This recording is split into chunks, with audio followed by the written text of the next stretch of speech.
All right, when you hear that music, you know it's time for VYZYGOTH'S Clubhouse, the almost quarterly show where we try to look at the light side of things. And today we have what I consider a pretty special show. It started with Herb Smith of the Uticans and I talking about doing something on the comics because we had done something with Mad and Cracked probably over a year ago. And we thought we'd like to do something with an extension of that with the same stable of artists, more or less, for the famous comic books Creepy and Eerie. Herb wasn't sure that we had enough stuff to go with, and I started thinking about, well, could we possibly get somebody else involved in this? And I'm not going to go through the whole thing about how this happened. All I can say is that I contacted someone I had not talked to for quite some time, and just in a kind of serendipitous manner, it all worked out.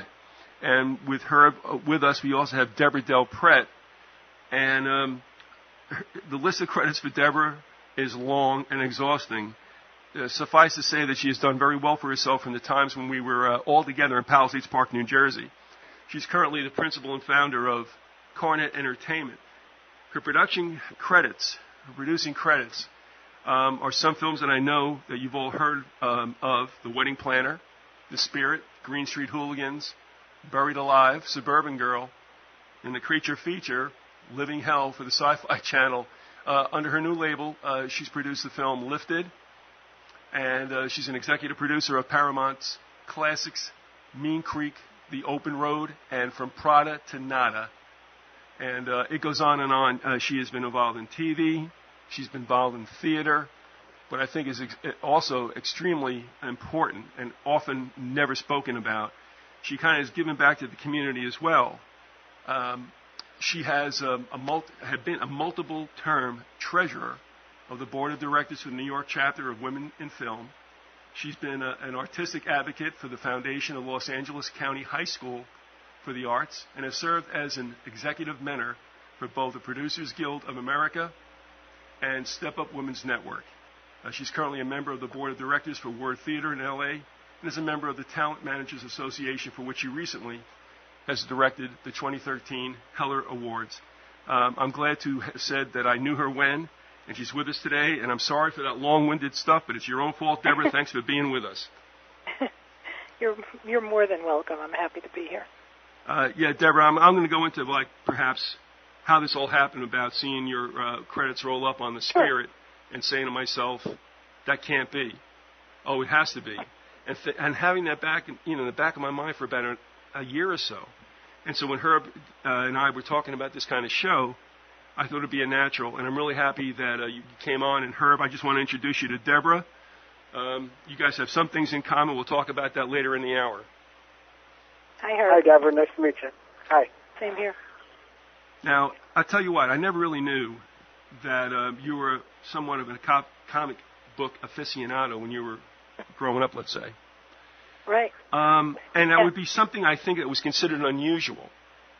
Yeah. So let me just ask you, because I'm going to ask Herb right after also, how you got your start in this, and eventually it did lead to something professionally. So can you tell us why you got the bug for that? Because a lot of people who have children today don't really think too much about the printed word, because they're always obviously involved electronically. How did it all happen, Deborah? Well, in those days, we didn't have computers. We had TVs, but we didn't have computers. And I was an early reader. I read very early. I was always very curious, and I started reading early. And comic books were sort of one of those things. You went to your corner grocery store. I could see them there as a little kid, and I was interested, and I wanted to start looking at them. And I imagine the first ones my mother probably bought for me, or my father. And then from there, I just became a fan. And then it started to become about going down to that local grocery store, candy store, every time something new came out, always looking for those racks they had, and, waited with bated breath. But what happened is very soon I became very, very enchanted with superhero comics. And, for me it was DC. I became just in love with DC Comics, and I was just absolutely, from the very beginning, it was something that I was kind of addicted to. Did you have anybody among your girlfriends at that time? And let's face it, we all kind of were polarized. Did you have any kind of any girlfriends that decided that or that shared that with you, or were you pretty much on your own? No. Yeah, I would say that was never something that was shared, basically. It was always my alone in my room kind of thing. And frankly, you know, look, as a young kid, I was a little bit of a tomboy. You know, I always wanted to do what the boys do. I had a friend who lived next door to me on my grandparents had a house at the Jersey Shore.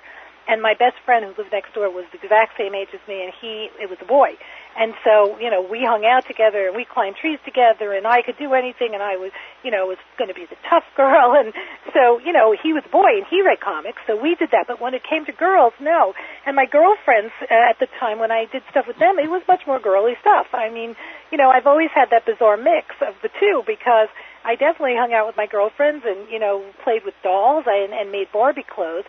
But I also had a duality. I as much wanted to be with my friend Sal and climb trees and carve guns out of wood and, you know, and read comic books with him and watch superheroes and Mighty Mouse. We watched Mighty Mouse on TV when we were little.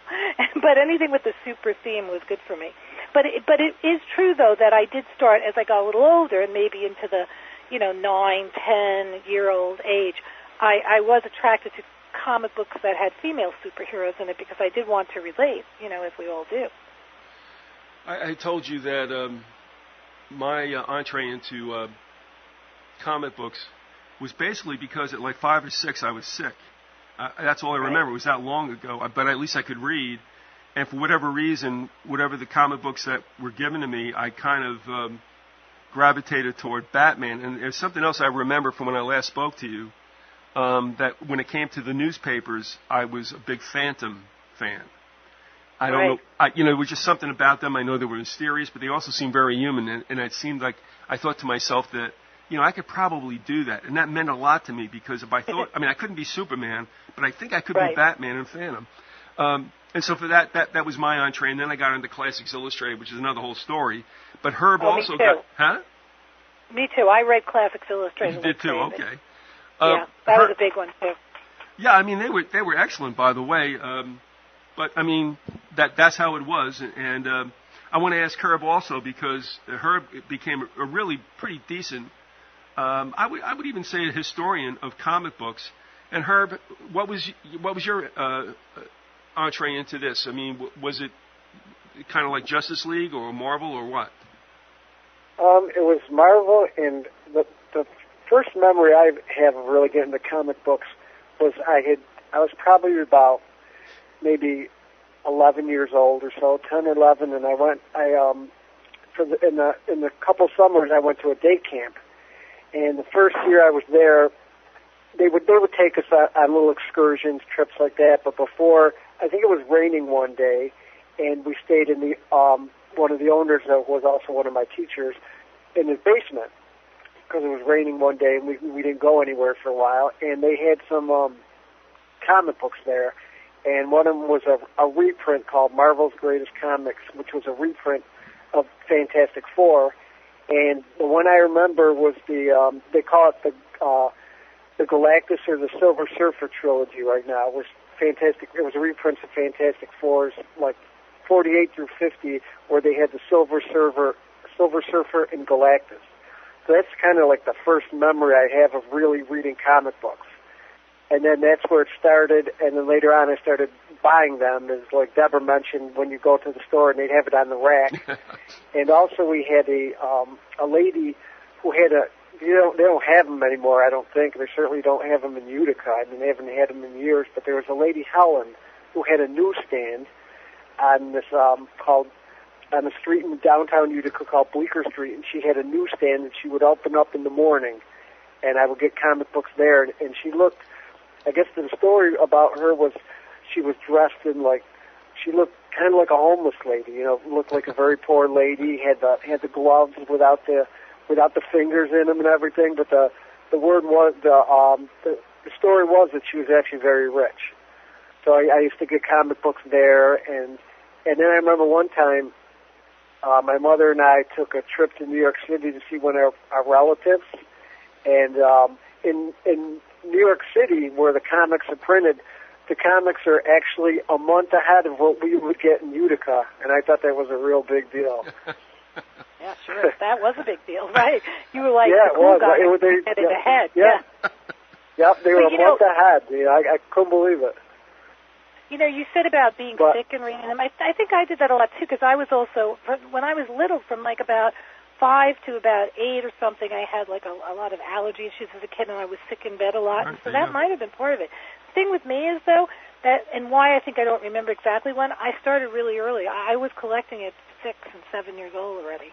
I did read really early, and like by 5, 6, I wanted comics, and that's when I started. Well, you know, for us, it was easy. For guys, it was easy because, obviously, like a lot of things, let's face it, what was out there in popular media played to males. That was not necessarily something that may have drawn you to it, but did you find your way through to, I guess, favoring perhaps those who gave you Wonder Woman and others? Yeah, I mean, I don't know. Here's the thing. I somehow started early on with the superheroes and Superman. And I remember reading Superboy a lot, okay, because, you know, they were a little younger and with Smallville. And then I remember when Supergirl first came, his cousin, and, you know, and Justice League. I was a big fan of Justice League because Wonder Woman was a major character in Justice League. And, you know, it was Batman and it was Superman, and I liked kind of all of them. I mean, I also was a huge I was one of those people who consumed huge, and this has been true of my entire life, which is sort of how you get to do things like develop movies, because you consume huge amounts of, you know, reading material. And even then, I mean, I didn't want to have like one comic book. I wanted to have like 20 comic books, you know, so I just read massive amounts of them. But I definitely think, like DC's female characters kind of pulled me into it more and more, too. So, yeah. Now, you mentioned something that I had never heard of when we were speaking a couple of days ago. And this just completely got by me, and perhaps because it was a little bit of a male chauvinism in there. But you spoke about some superheroes that were females that I had never heard before. Can you tell us about them? Oh, well, you're talking about Legion of Superheroes. Legion of Superheroes is a comic book. It's a DC comic series. I've collected it for years. I have what they call a completist collection, which it means I've tried to get every one that was sort of ever made. And by everyone, I mean one of everyone that was ever made. But it started in Superboy Comics, and I think it was either very early 60s or very late 50s. And it was these 3 kids from the future who visited Superboy back in time, and they were from the 30th century. And they belonged to a club called the Legion of Superheroes, which in the 30th century was a club, but it was a sanctioned club by the interstellar governments, because in the supposition that in the 30th century Earth is in a confederation of planets, and there's a lot of, you know, interstellar travel and interplanetary travel, and these kids are all superheroes in one way or another from something specific from their planet, and they protect the universe, and they work together, and they had to go, they created a time machine, and they needed Superboy to come into the 30th century and help them with his powers, because he was still the most superhero of all time. And there were girls in it, and from the very first one, the top 3, the 3 kids who came from the future, there was a girl called Saturn Girl. It was Lightning Lad, Saturn Girl, and Cosmic Boy, and they are what are considered the founding members of the Legion of Superheroes. And then they took him back in time. And then what happened is that started as one story in Superboy, but it became a spin-off. And later on it became a backup story in his book, because in the old days they had, the comic books were quite long, and there was the A story and the B stories in them. There would be a story about Superboy, and like there would be a story about Batman, and then there would be a separate story maybe about Robin, or maybe about Green Arrow. Green Arrow used to be in the Batman comics as a backup story before he had his own book. And that's what happened with Superboy and the Legion of Superheroes. Then later they had their own series and their own books, and they've had many, many permutations over the years. And there were many, many female characters in it. You know, after the first 3, there were many other girls. There was a Triplicate Girl, and there was Shrinking Violet, who could become miniature. Triplicate Girl could split into 3 copies of herself, and a host of others that were all very equally powerful as the boys, but, you know, they all had their own special things. They just had cuter costumes. Okay. Which I like, too, by the way. It's okay. Yeah. I just still love to, have the different colored outfits, but that was part of it for me. Their outfits were very cool. They kind of were like skater girl outfits, which, at the time I thought, figure skaters were also very awesome. So. All right, well, let me throw it to Herb, and I'm going to come back to you, Deborah, also. All right, so we're reading comic books. We all get that. There's an attraction there. But really, at the very center of it all, for you, Herb, I mean, what made you go there? What kept you going? For me, it was a little bit of fantasy, although I admit I wanted it to be possibly reality, which is why I always did like the Batman thing. But what about for you? I mean, is it escapism? What was the draw for you? I was always a reader as well, and I would read books, of course. I think for me, it's the artwork. I've noticed I'm always, I've always been drawn to good artwork, or maybe that's when it started. But I think as much as anything, the books I would read had to have artists I like, or I wouldn't really read them. So I think artwork was just the panel to panel. I think they had a lot to do with it. I don't know if it was so much escapism, probably a little bit, after a while, because I like more the Fantastic Four, which is more cosmic. But I like Spider-Man as well.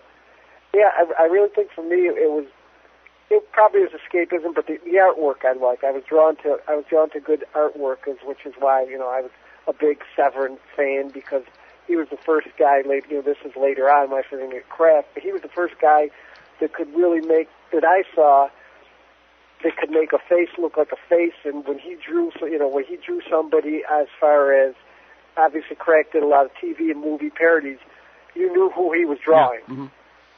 So, yes, I'd say art for me was a big draw as well. All right, real quick, Herb, as a follow-up, too. I mean, did you ever try drawing yourself? Yeah, of course, definitely tried. I wasn't really that good at it. A couple times I would get a decent panel, and a friend of mine and myself, we would, I actually met him at the day camp, of all things, and he was a comic book fan, too, and we'd try to do our own comics and stuff, and a couple times, and I would copy several stuff, and a couple times I could get a decent panel in, but I'm really not that good of an artist. Maybe if I'd applied myself and taken lessons or something, but my stepdaughter's actually was a really good artist, and so's my wife, and so's my other stepdaughter. They're all in my wife's family. The artwork seems to run in their family. Yeah, well, you had nothing to contribute to that, did you? So, no, unfortunately. Real quickly, too, I want to say that although I'm in Florida and Herb's in New York and Deborah's out in California, Big Jim is working the board. He's in Illinois. And surprisingly, Jim, Deborah, he says he remembers Saturn Girl. All right. Yay, Jim. See? There are people who know these characters very, very well. I'll talk to him about that later. But anyway. But Deborah, what about it for you? I mean, I know that you were always an RC person. It didn't surprise me when I saw your name roll up on producer of The Spirit. I mean, after all these years. But anyway, so what was the draw for you? I mean, were you involved anywhere in the artistic element, or did you like storytelling? What was the deal? Yeah, look, I also, was a huge reader in general, not just comic books, a lot of comic books, but I also read a lot of books, and very, very, I was always years ahead of my age for reading because I was just this huge reader.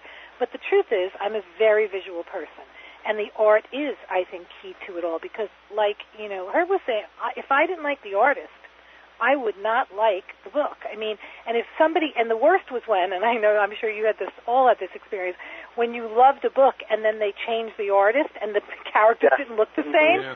That would be so upsetting to me, I would really be upset by that, and I kind of, so that its connection to the visual was huge, and I am a big art fan. I mean, in later years, I studied a lot of art. I'd go all over Europe, and I'm a big fan of certain artists, and certainly an impressionist and different art schools, and, I pride myself in being able to pick out certain painting styles. And so, yes, and I think, I'd said this to you, and we talked earlier, Keith, that I feel that so many filmmakers start out by being huge fans of comics, and what we don't, even realize is what we've been learning is how to tell a story in what is essentially a storyboard.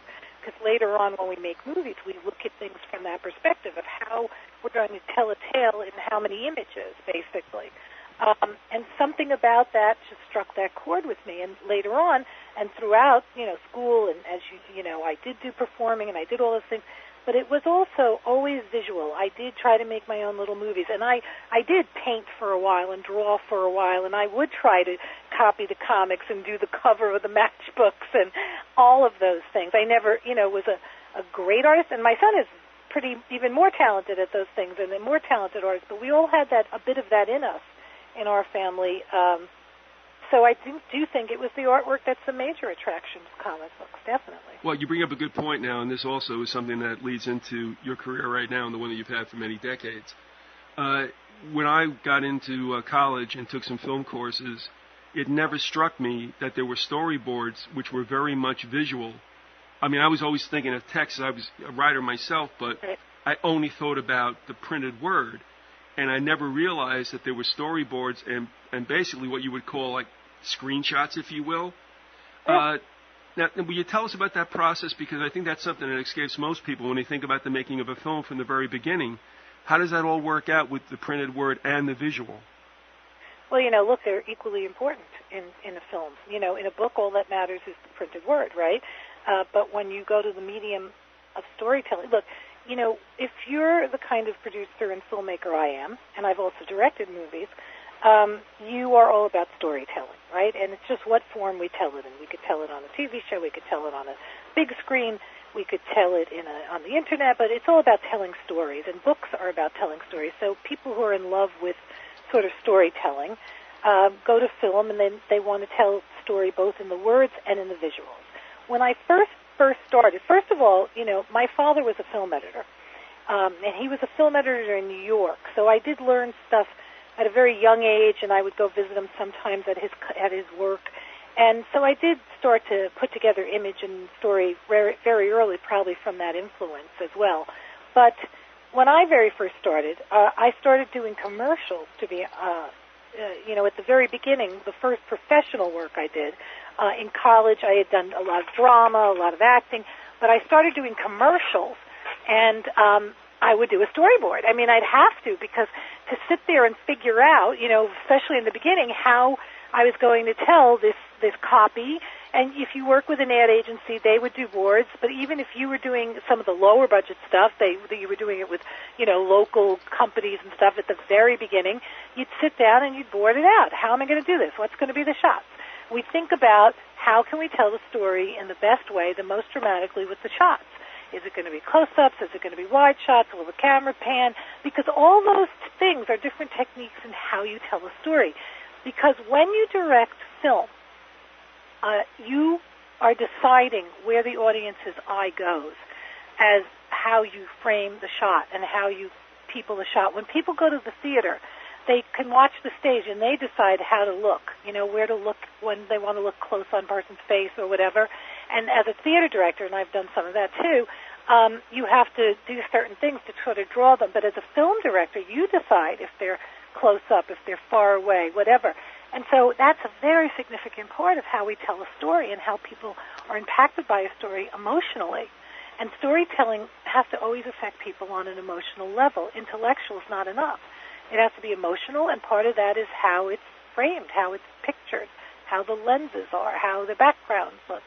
So right from the minute you consider making a story, a movie, when you're going to make a movie, it often starts with somebody just either telling you a story, they pitch to you, or you might read a script, but as you read that script, to be a filmmaker, you have to start to visualize immediately.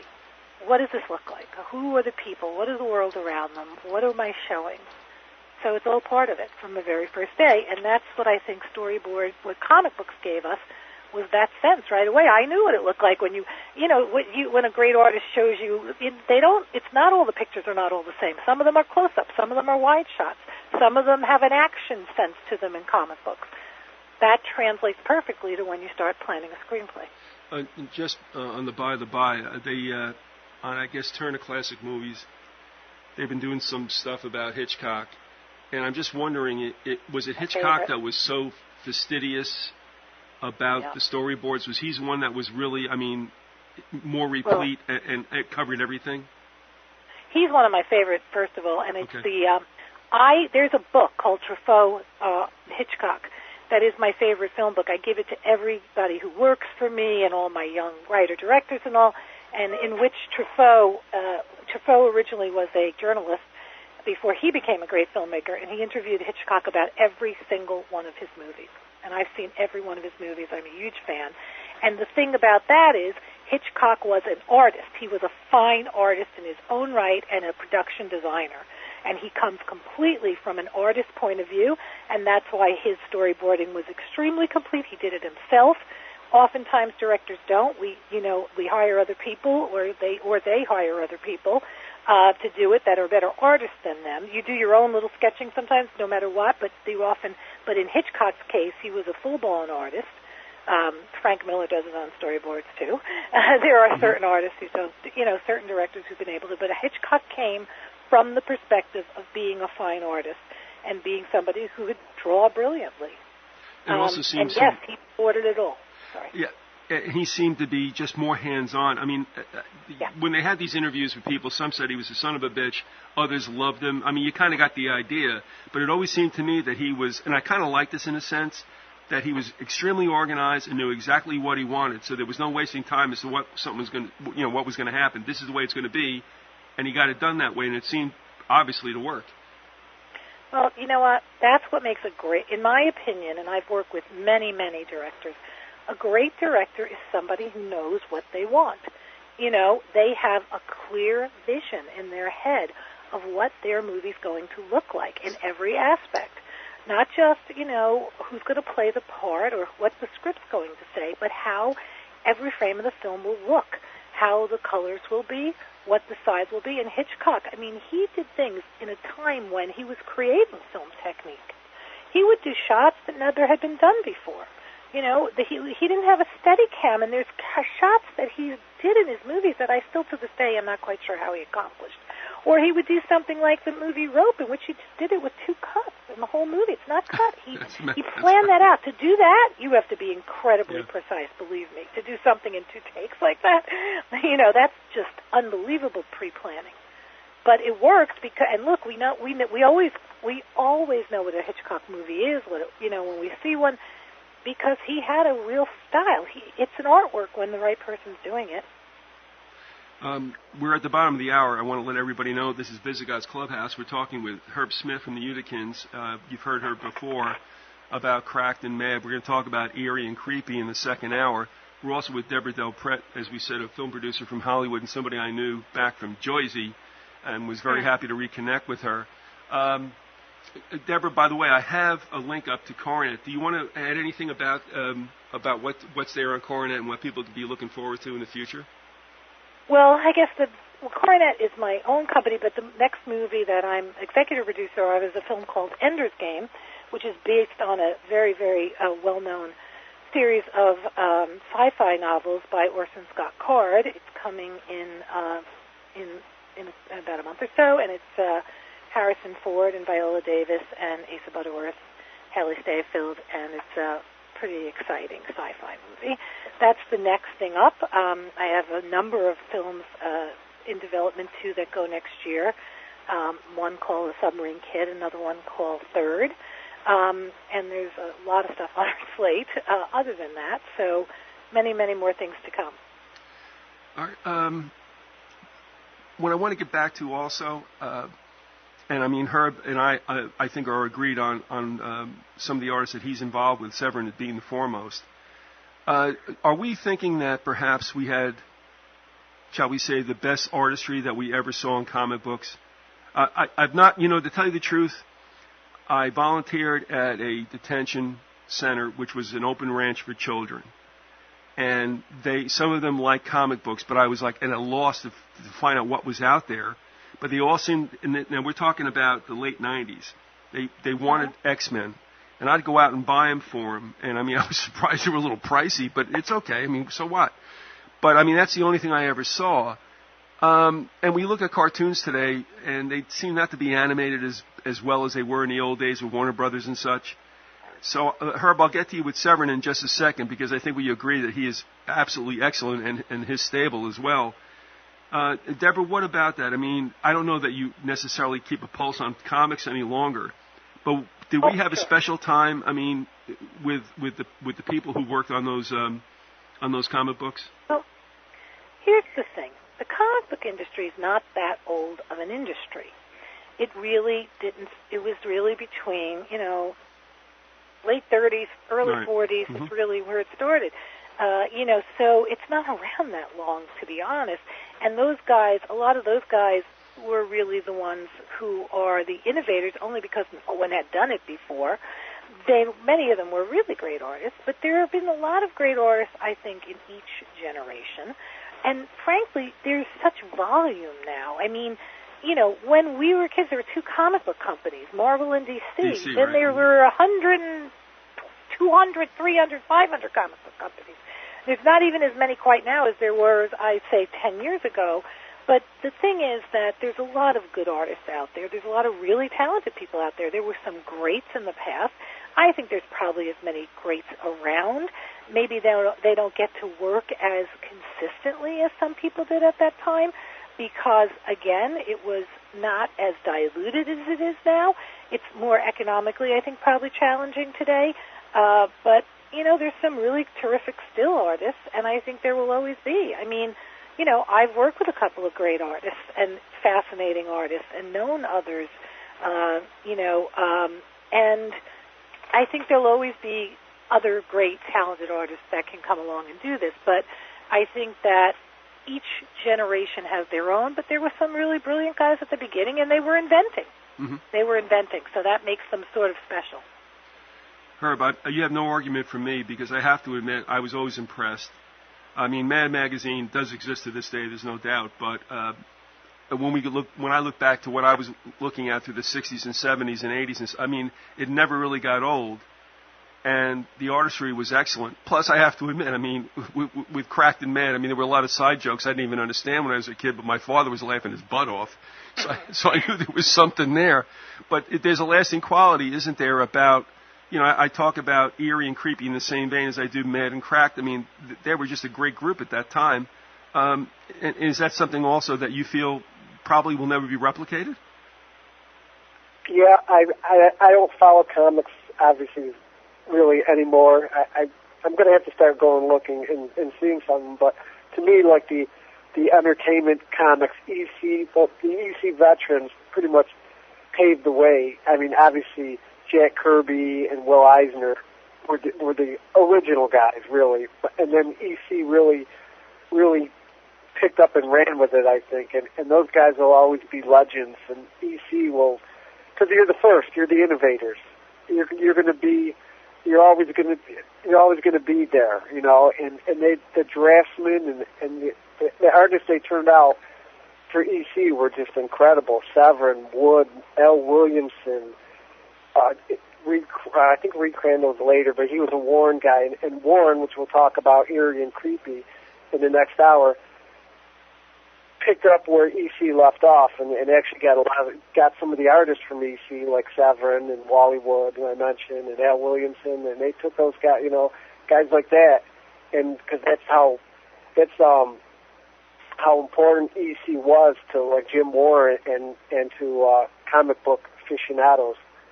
And to me, that was a golden era. Mm-hmm. And there were so many great. Marvel also had. Yeah, what's that? There were so many. Marvel also had their. Marvel also had. I mean, Jack Kirby is in Chris Knowles' book. He's raves. Who was your guest? He raves about Jack Kirby. One of the sites I go to, it has it's called Atlas something to do with Atlas, but the top 100 comic book artists of all time. And Jack Kirby's number 1, and Will Eisner is number 2. And those guys just paved the way, And I wasn't as much a Kirby fan. Maybe I'm starting to appreciate him a little bit more now.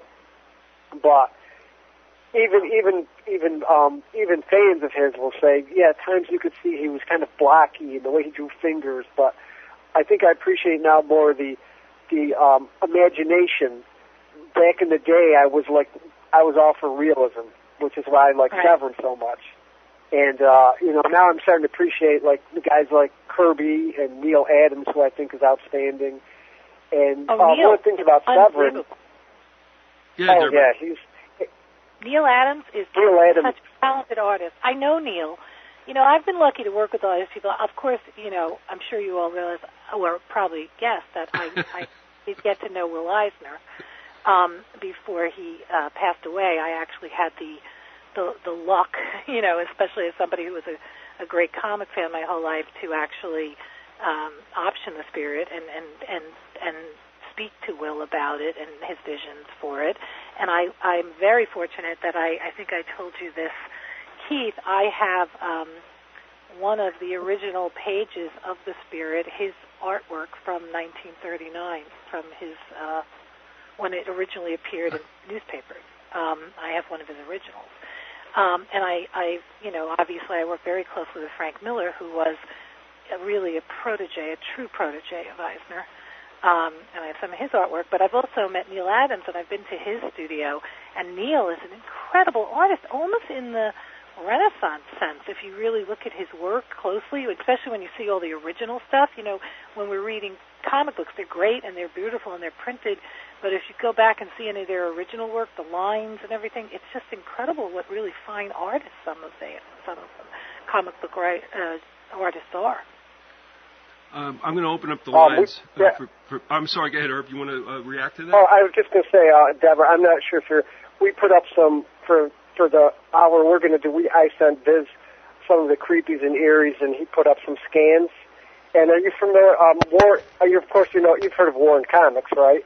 Creepies and eerie's. Yeah, of course. And I've read many of them. I figured it.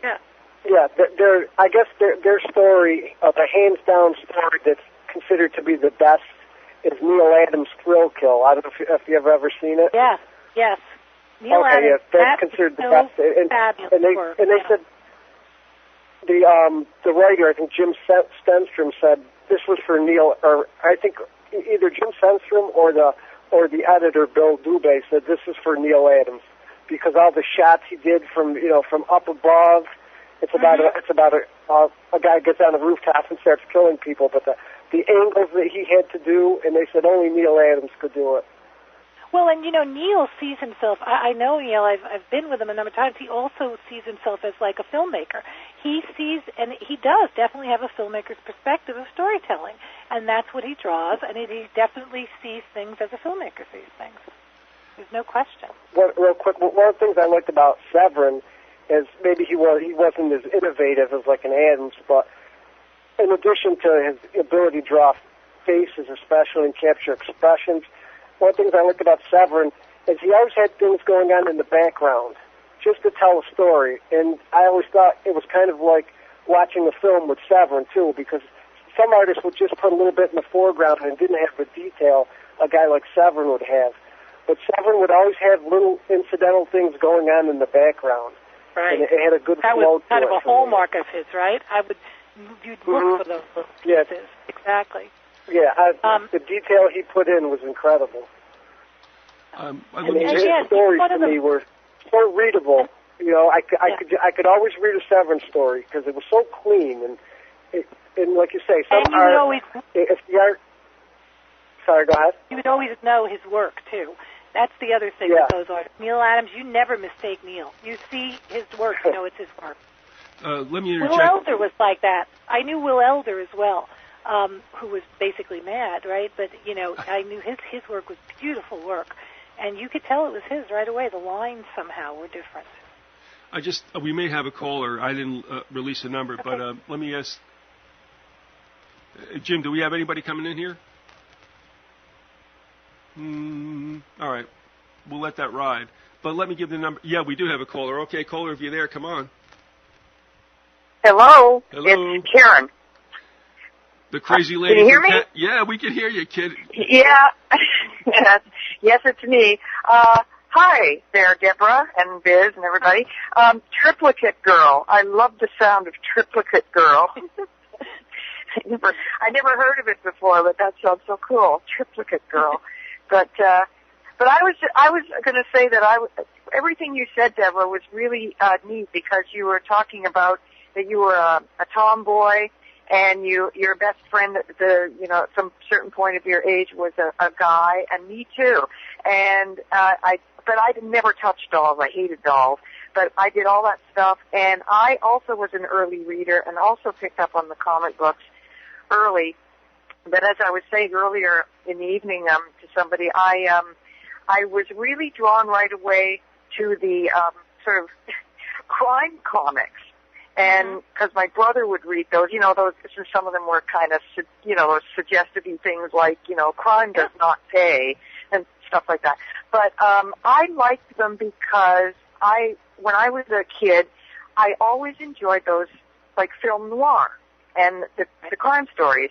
And I noticed that these comics were exactly like that to me. And I always was looking all the time. Yeah, I wasn't specific. Like I didn't have a favorite or anything, but I was always looking at the variety store. I'd go with my dad, and that's the comic I would always look for because the comics really, to me, looked like the movies, and they were great stories. I thought, Yeah, well, that's Pulp Fiction. Comics that were those crime stories were kind of Pulp Fiction, and Frank Miller is a person who owes a great deal to film noir. His style, and if you look at Sin City and of course The Dark Knight, and when Frank came up, he made a turn in comics, and it's because he was a huge fan of those old movies that you're talking about, those old detective movies and crime dramas that were very film noir. And those were reflected in those comics you're discussing, and then we see it again in Frank Miller's work. Yeah, and sorry, yeah. No, Karen, if you got a follow-up question, go ahead. We have another caller, so by all means, if you have a follow-up, go ahead. Otherwise, go home. Yeah. I will, but I think I just wanted to mention that you guys were talking about something else to do with movies too. But my daughter brought home a comic not too many years ago, and I haven't been following anything, but it was an anthropomorphic, sorry, the word, I don't know the name of the cartoonist, but it was called Why Are You Doing This?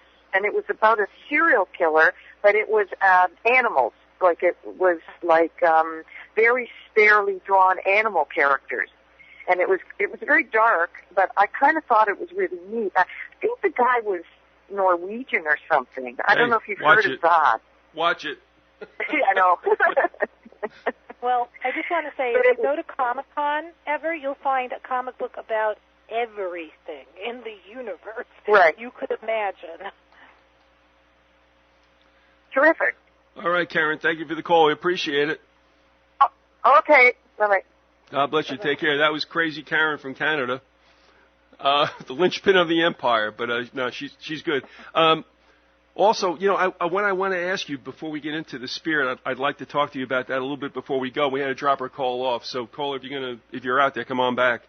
And by the way, the number is, if any of you really need it, is 618-219-8824. That's 619. That's 618-219-8824. I call it all the time.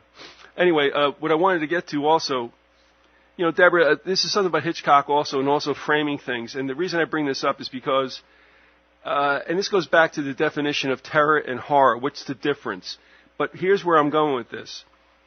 What Hitchcock could do with a close-up on the turning of a doorknob would drive me up a wall scared. Do you know what I mean? Yep. I mean, you didn't need slashing. I mean, he just was saying today, I passed by the TV while Lady Viz had it on, and he was saying, in the scene in Psycho, which everybody gets all upset about, he goes, you never see the knife touch the woman's flesh. And that's true. No. But there's another element, right? There's another element. It's not just the visual, though. What else is it? The music, the sound effect. It's that film thing. And he was very precise with all of that. That's the thing about filmmaking. It's a couple of things. It's the story. It can be words, but it's visuals, but it's also sound. It's music and sound effects. Also, despite the fact that I can't remember the phone number to call in, we do have another caller, and by all means, come on, caller. Hi. Hello, Liz. Herb. Hello, Deborah. Hi. First of all, I don't want to forget this, but my whole family is so excited for Ender's Game. I had no idea you were producing that. Well, I think one of the producers on it, but yeah, thank you. Oh, well, thank you for that. I was going to ask you, I was listening to Kevin Smith's show, and he said that movies had rejuvenated the comic book genre, even though it had changed it. And I was wondering, as someone who read them back then and then has seen modern day interpretations, do you think that they've enhanced it or changed it, or what differences do you see? Well, it's funny because I was on a panel with him, or right after him, and because he's a huge comic fan, Kevin, and he's always been very involved, from the beginning of his career. But look, I think yes, it's been a two-way street. I think that they have had first the comic books affected the movies because they were the source, but then once movies fully embraced comics and started to make comics, then we started to see movies that were comic book movies not coming from comic books, and also the movies affecting how the next generation of comic books were written. I mean, there's a company that, Dark Horse, that ended up making a whole genre of comics that were based on movies, not the other way around. So definitely it's been back and forth. And I don't, look, everything moves forward. I think the world's gotten better at storytelling. When you go back to some old comics, I mean, yes, they're still enjoyable in certain ways, but sometimes you go back and you think, wow, that wasn't as great a story as I thought. And yet when you see some of the newer stories in comics, they're much more complex and multi-layered, much like television. I mean, we used to think the golden age of television was long in the past, and there was the great Playhouse 90 and all that.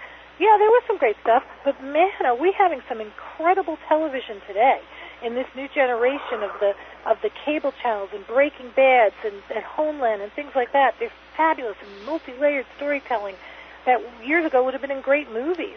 So I think that they overall have improved as a result of it, but there's definitely been a two-way street. It's affected each other, but I think they're more interesting and better, but the other side of it is they're not as fresh or new or interesting as some of the original guys were because a lot of it's been done. Well, see, for me, I was like an Archie, Veronica, Betty comic book fan, and wasn't introduced to Wonder Woman until Linda Carter's Wonder Woman. So I guess it's kind of a give and take. You can be introduced to the movies, and then I picked up the comic books. Right. Back and forth, back and forth. Well, thank you very, very much. I know I'm probably taking up your time, but thank you, and good night. Thanks a lot. Thanks a lot, Kira. Appreciate it.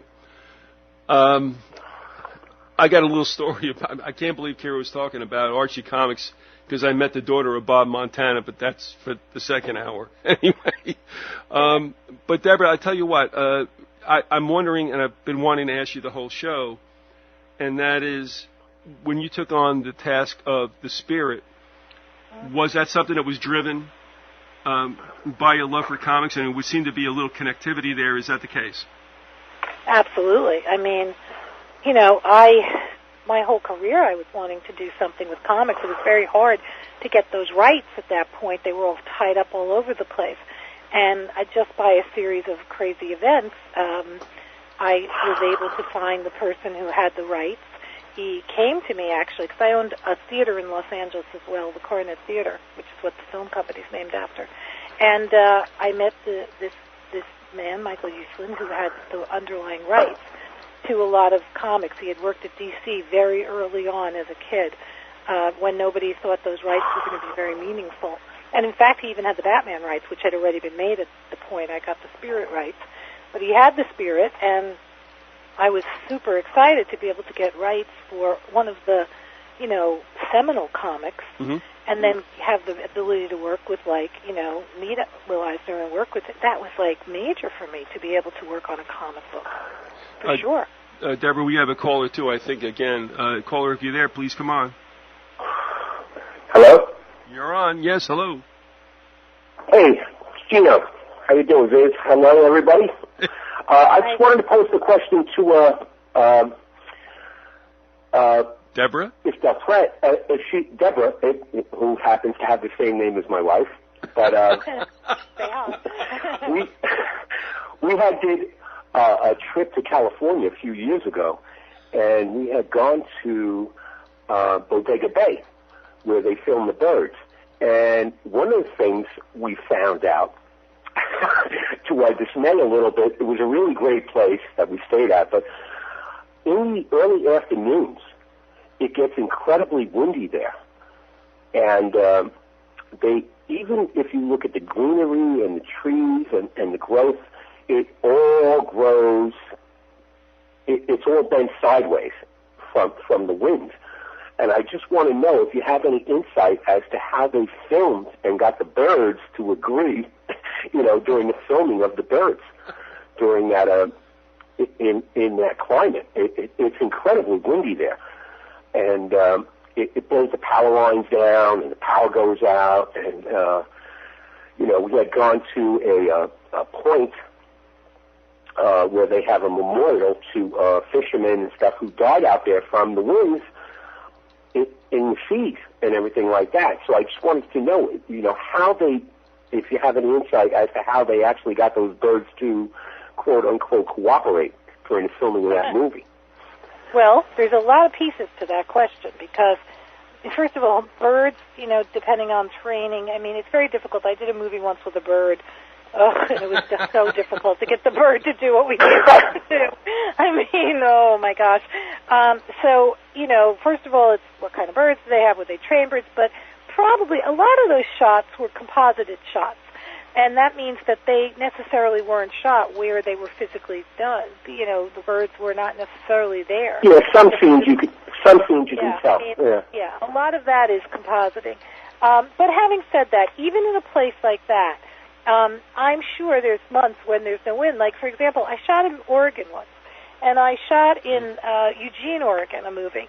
And, we'd go up to Oregon and scout, and it'd be raining and raining and raining. And they were like, look, it's going to stop raining on July 1st, and then it's not going to rain for 6 weeks, and then it's going to rain again. And I was like, the whole time I'm thinking, oh, my God, how is pressure for the schedule, right? And I have to tell you, I'm not joking, it did stop July 1st. And it was sunny for 6 weeks, and 6 weeks later it started raining again. And we shot in that 6 weeks. It was great. I never had a day I lost the whole day, ever. Once or twice I got rain in, a piece of a day, but it was true. And so actually, I'm guessing that there's probably a time that's quieter, calmer there, and they probably pick that, piece of time when the conditions are the best, and they knew because they knew what that weather was. So that was probably part of it, but the other part of it is probably what I said, that some of those shots were just done other places, and they were just composited in, and, they had really good trained birds, and a lot of it was also just animation, too. Like, there was some animated birds. So a lot of all right, cool. Yeah, no, you can tell, like, when you watch the movie where they inserted, parts, that were constructed as the live, but actually you can actually go to the house where they used the school, where they filmed the school scenes. But when you go to that house, it's actually a lot smaller than what you think it is when you watch the movie. Mm-hmm. Well, that's it's really good. Yeah, it's unbelievable. He used some serious techniques to make the school, because he was filming from inside the school out. Yeah. And it looks so much bigger from the inside. Yeah.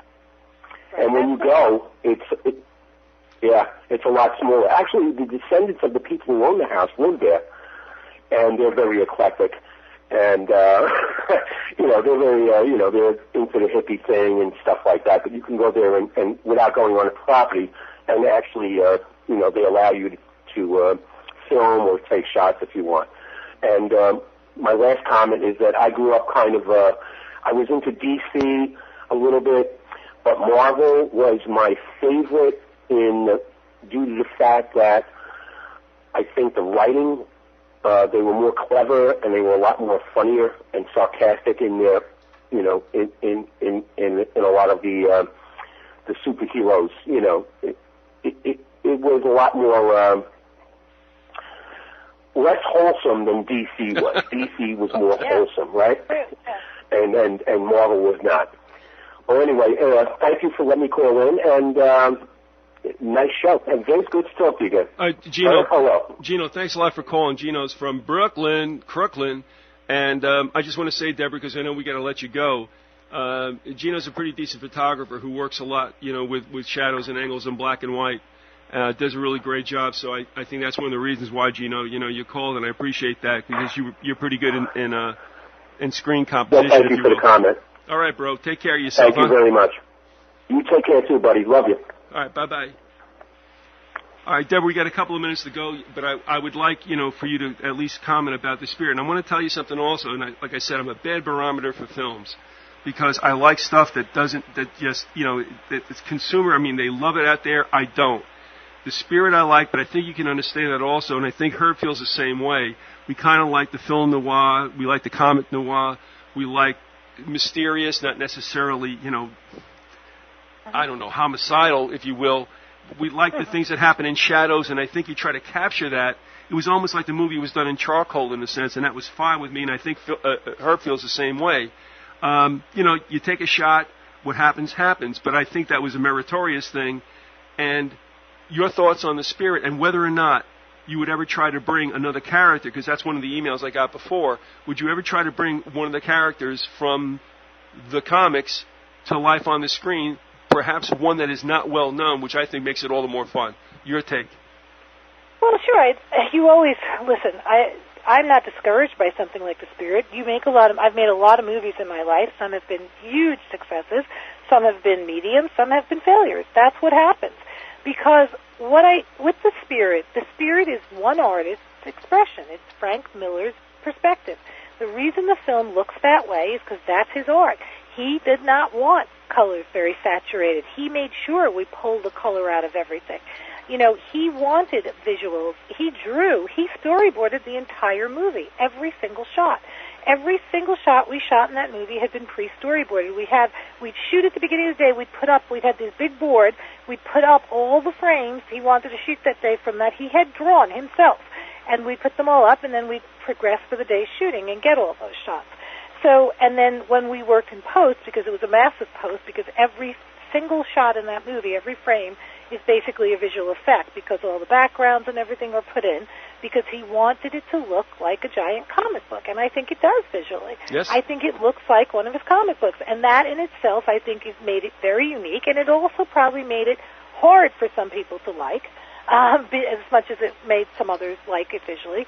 And it wasn't the typical film medium they were used to.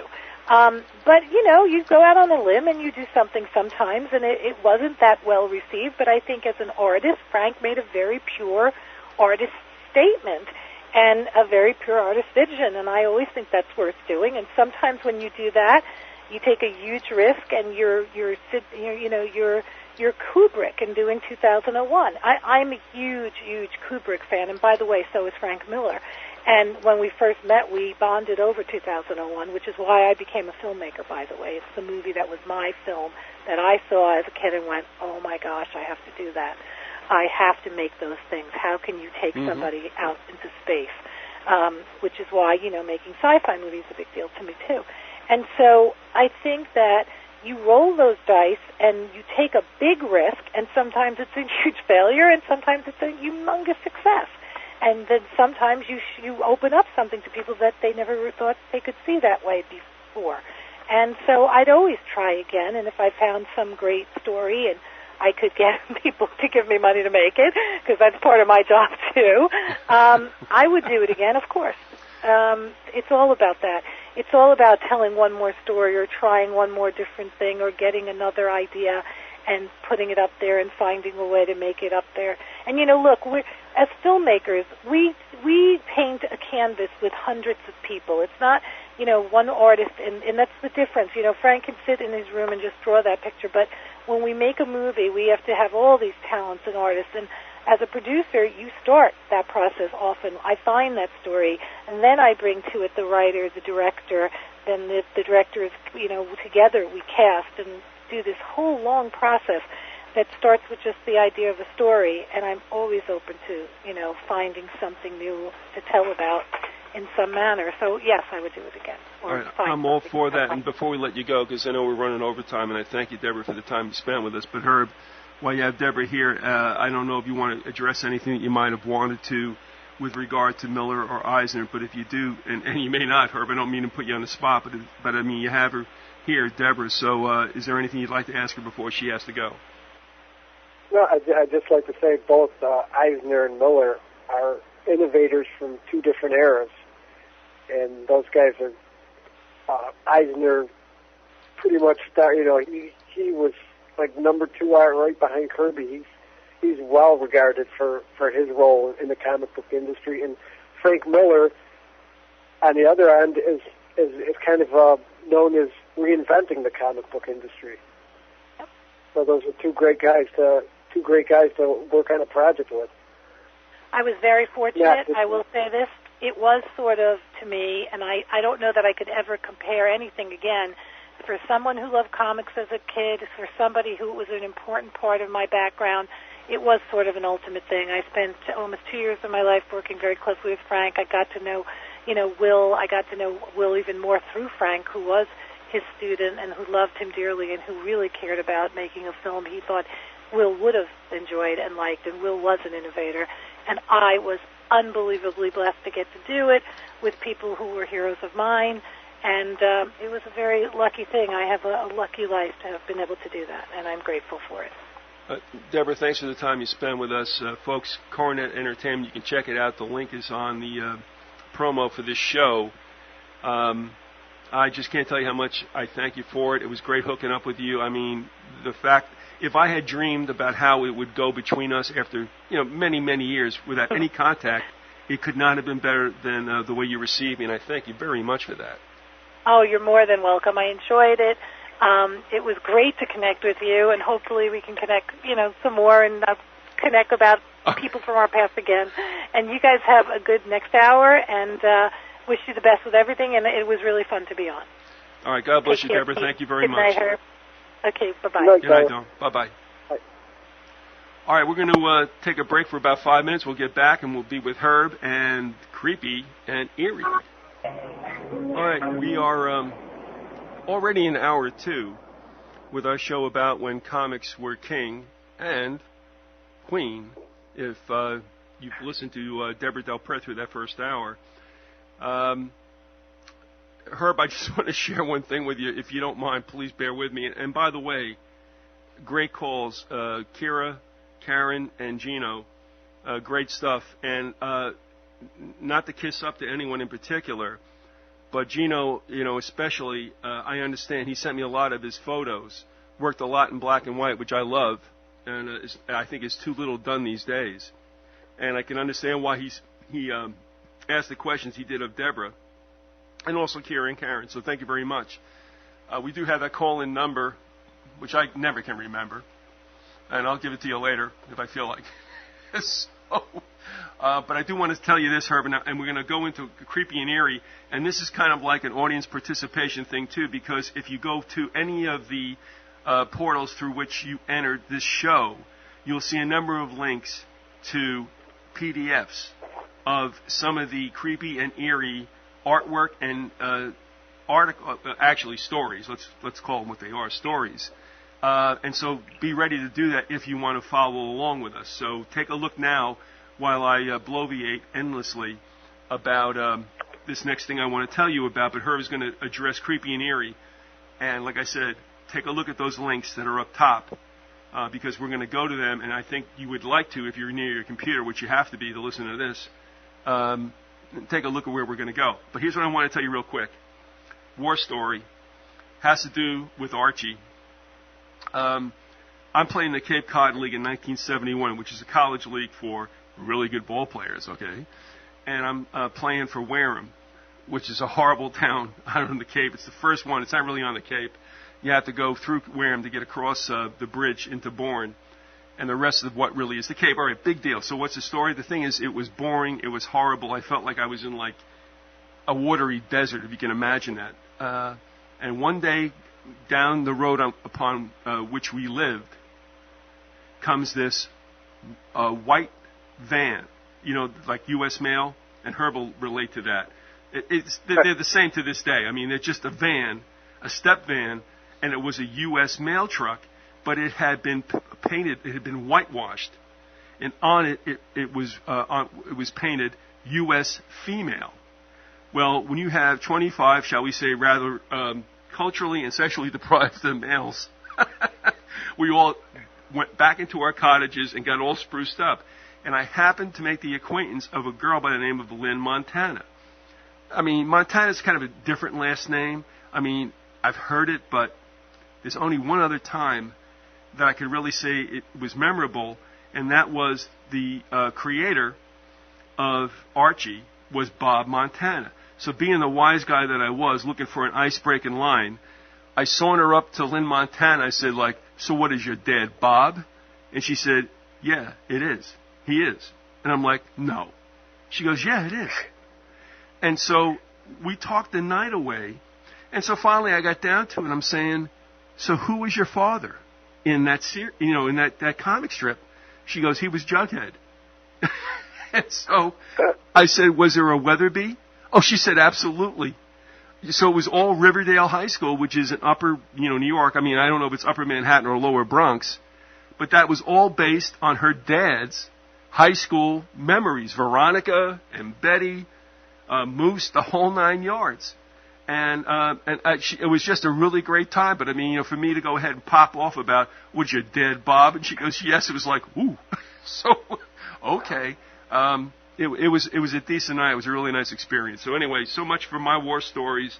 Now let's get down to the serious. Huh? Do you think she would have gotten the line if her dad wasn't? If that wasn't her father, she probably wouldn't have gotten the reference. Oh no, I mean, but you would agree, right? I mean, obviously I had the benefit of the conversation, but I mean, she talked a lot in depth about it, and I said to her, well, could you guess who my favorite girl was? And she said Betty, and I said, yeah, that's right. And Lynn had darker hair, and I mean, like kind of like amber and stuff, kind of shortcut.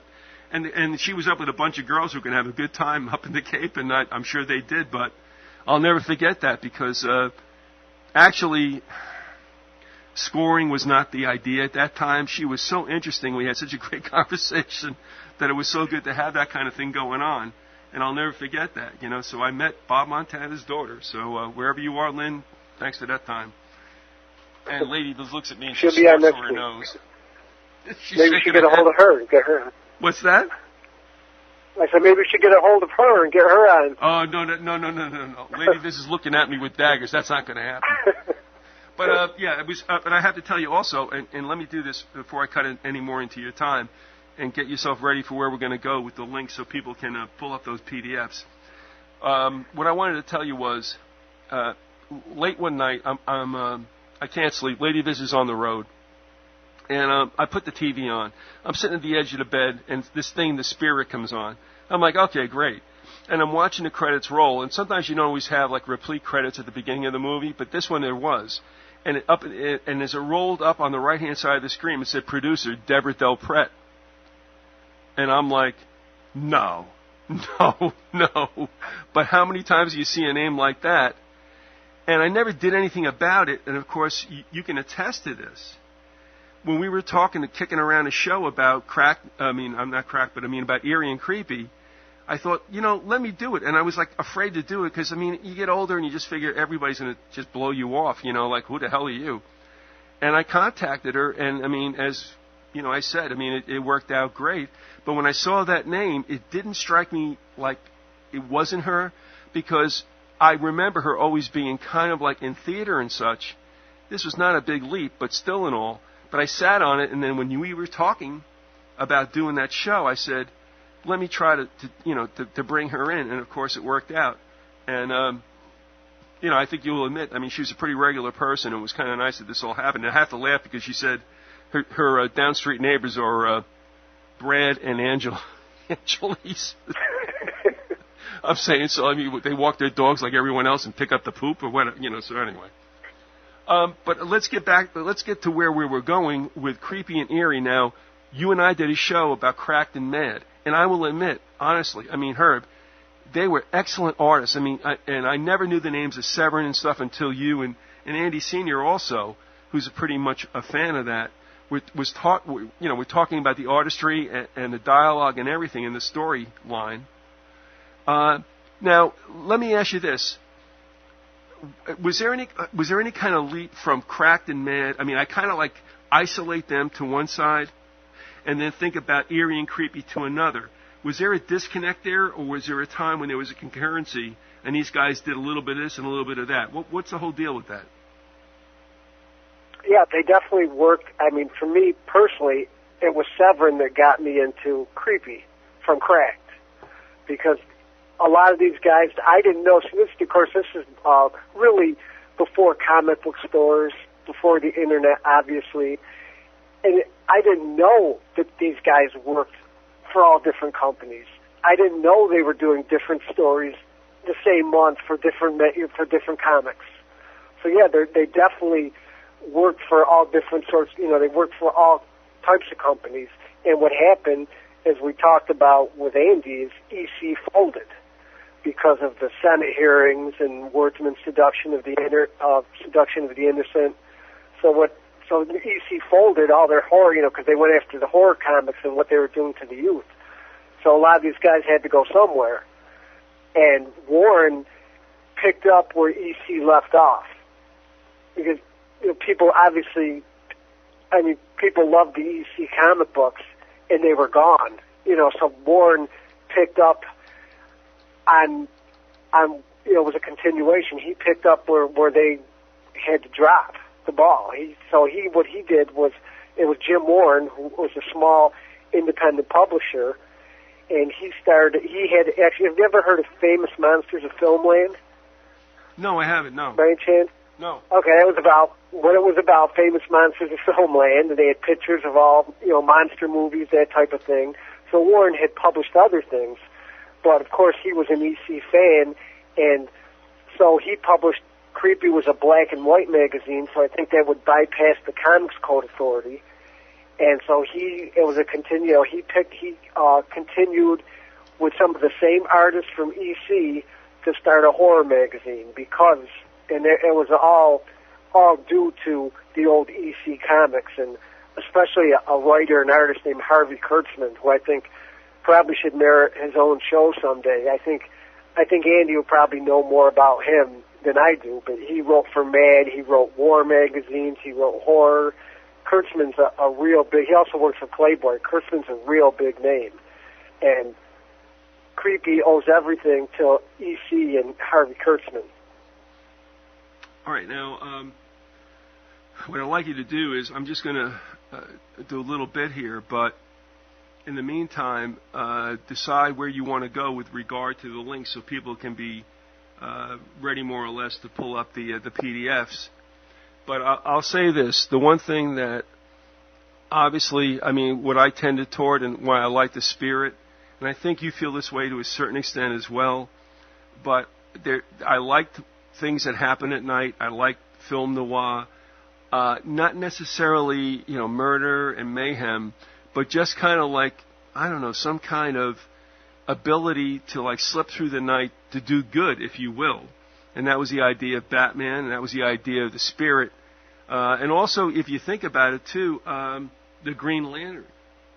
I believe that was also kind of in the same, you know, modality. And that to me was, I don't know, just something that appealed to me. And I never really was drawn to like all the superpower stuff, because it's like, you know, they can make anything happen, you know, so who cares? I mean, I don't think you really have to have much of a storyline if your hero, your protagonist, can like do anything. I like the ones that are somewhat, quote, if you will, hampered by being human. And in the old Batman, not in the Dark Knight era, but the old Batman, I like that because he pretty much had to handle stuff without all the gizmos. And of course, came out under Stealth of Night, and I'll just say that. And I said as well, I don't know how many people remember the Sunday comic strip, The Phantom, which I thought was excellent. I don't really understand. Yeah, I mean, the ghost that walks at night. Okay, I'm all right with that. But I mean, I just liked it because it's this. I don't know. I like things that go bump in the night, which is why I guess I did a damn conspiracy show for like 12 years. But at any rate, with regard to what you want people to take a look at, take us through where we should go and why we should be there. Well, I guess one of the big things about Warren, and as I mentioned, with Deborah, is how much I was drawn to art. And Jim Warren had a great eye for art, and he's where an artist by the name of Frank Frazetta really will end up becoming pretty mainstream, as I mentioned to you before. If anyone's ever seen the Molly Hatchet covers, like Flirting with Disaster, that was Frank Frazetta. He pretty much created the fantasy genre. Well, Frank Frazetta, and we didn't put up the PDF, but anyone can look up Frank Frazetta Warren covers. Frank Frazetta gave Warren their look. He did most of the covers in the beginning, and Warren didn't have just like drawn covers like you would have with a comic book, like a color comic, but the black and whites. They had Frank Frazetta painted the covers, which I think took EC, or took the old. That was a step above EC. So artwork was a big thing with Jim Warren, and we have a couple links to some of the covers I like. All right, go ahead. And if we go to 63, 63 EERIE front cover. If you click on that one. For folks understand that's below the top 5 or so. Go down below and you'll see what he's talking about. 63 EERIE front cover, correct? Okay. Well, this is one. This was next. This is a Jackass cover by one of the Spanish artists. Warren had brought a lot of Spanish artists into the fold as well, and this is by a guy named San Julian. And this is a cover of one of the series that they ran called Jackass that I really like a lot. This is one of my favorite EERIE covers. Well, and also probably. What made the Spanish illustrators that much of a hot item? I think they were more flowing. I think there were less lines. They weren't quite as by the box. I guess would that be a way of putting it? As like an American artist, right. Panel by panel. They had more of a romantic, flowing feel to them, I think. All right, I think back to my art classes, of which there were only 2 in college. But are you saying there was more of a kind of sculpted musculature kind of display of the human body, more so than you would find in what you would call like flattened characters? Yeah, there was some of that, and there was it's hard to describe because it's one of those almost intangible type things. But they had almost more of an abstract quality to them, I think. All right. Rather than like an American artist, like even a Severin is pretty much more realistic, and I think the Spanish artist could be a little bit more abstract, a little bit more inventive to a certain extent. And then the reason why this strikes me not quite the draftsman. They weren't quite the draftsman the EC artists were. They definitely had a different feel to them. Okay. Well, I mean, to me, it looks. All right, this is the way I would explain it, and I'm no, obviously, aficionado of this kind of stuff, but I would say that it looks more 3D. Would that be accurate in a sense, more use of shadow? Yeah, especially this cover, for sure. I definitely, you can see it. It's got a depth to it, I think. Without a doubt. And especially this particular cover would look like it's in a church, I believe. So it's got it's got almost caverns in the background, and they have a depth to them, and this particular one is definitely got a 3D feel to it. Yeah, I would say I feel like I'm in like the 4th Malboge of hell with this one. So, But the thing that's interesting you mentioned about the Spanish illustrators, and we'll go on to the next PDF, and that is, do you remember? I mean, not that you should have to be someone who's astute in this particular genre, if you want to call it a genre at all. But I believe the Spaniards who did a lot of the artwork for fascism in the 30s in Spain. That genre ran and was carried off later on by Russia. Russian artists. And I don't know. I mean, can you visualize any of the fascist posters that you may have seen in the movies, where it was that was extremely abstract. But the thing is that whatever was happening in Spain, that carried also as a certain kind of motif into the rest of Europe, and of course you can argue in the Eastern Europe into Russia during that time. Can you? What is that movie, Lady Viz? What is it? Life Beautiful? It's a Beautiful Life. Life is what is it? Do you remember Life is Beautiful? That comedy that was, I guess, subtitled. It was in Italy. Right. And talk about that. We did talk about that, right? And I mean, you can see as the character goes through the streets and such, you don't pay attention to this necessarily, but the posters are on, the adobe walls or whatever, and then later on you see that carried also into Russia. But I'm just saying that whatever it was, apparently the Spanish motif, for whatever reason, carried well then, and apparently didn't do badly. And this is in the 70s, is it not, Herb? Yeah, it's the 70s. He brought that. Now, the Creepies and EERIE started in the 60s, and they were more EC artists, American artists. Then they had a downturn when one of their best editors and writers, a guy named Archie Goodwin, left after 17 issues. Warren moved to, I think they were a Midwestern company, then they moved to New York City, so all their expenses went up. So Warren had a downturn where they almost went under, and they did a lot of reprints, and they did some substandard artists, substandard writers. But when they started to make their comeback in the 70s, especially when I started getting into them, that's when they had their influx of Spanish artists. All right, so something definitely was going on there. So let's move on, if you will, to whatever you want to go. I mean, we have the links up there, so. Yeah, just to highlight one of my favorite covers. Maybe 1, 2, 3, 4, 5, 6. I'm getting about 6 or 7 down with a 64 EERIE front cover.